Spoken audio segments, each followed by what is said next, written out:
Okay, I'm gonna try to put 3 questions into one just to make it a little bit faster.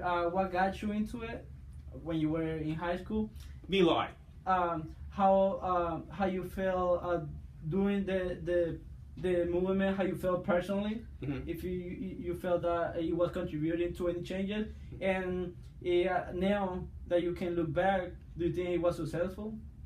Well, actually, it's sort of a funny thing. When I was a high school student, I was at, when I was growing up, living in community government work, because my parents both worked in the government, I actually was a lot less radical than a lot of my friends.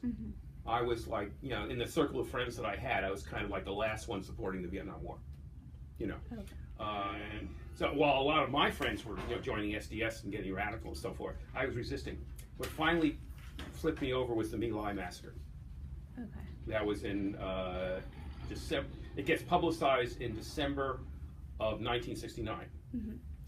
And I remember very vividly, because I was an avid reader, was then and am now, and we had a description in the New York Times. So there's an article in the New York Times magazine about the My Lai massacre. And my attitude before reading it was, well, this is a terrible thing, but these things happen in wars, Hopefully it won't happen again.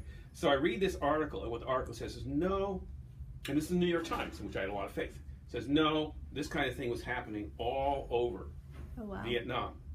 This is just typical. It's just the tip of the iceberg. But then the conclusion of the article was, and I remember this vividly, it doesn't matter. The fight against communism is more important. And I read that, I remember just thinking, if that's the fight against communism, to hell with that. And within a couple of months, I went through a complete political change. I was demonstrating against the draft. And when I get to Columbia University, just like 9 months later, I joined SDS. And by then, SDS has been taken over by a whole bunch of ultra-radical. Well, they're divided between the sect which supported Mao and the sect which supported Stalin. Okay. And I remember at the time, I joined the group. I was very active, but I had my doubts about this Stalin business. Yeah. Especially, and then what finally happens is, like, actually I go home and I visit my family, and I tell my mother about all this, and my mother says something I never heard before. Don't you know they killed your great uncle? Remember I talked about in the first week in class? So that kind of bowled me over. Anyway. Wow. So at that time I started, I hadn't changed my ideas, but I stopped hanging out with the Stalin people. The Mao people started hanging out with the Trotsky people. Yeah. Okay. So that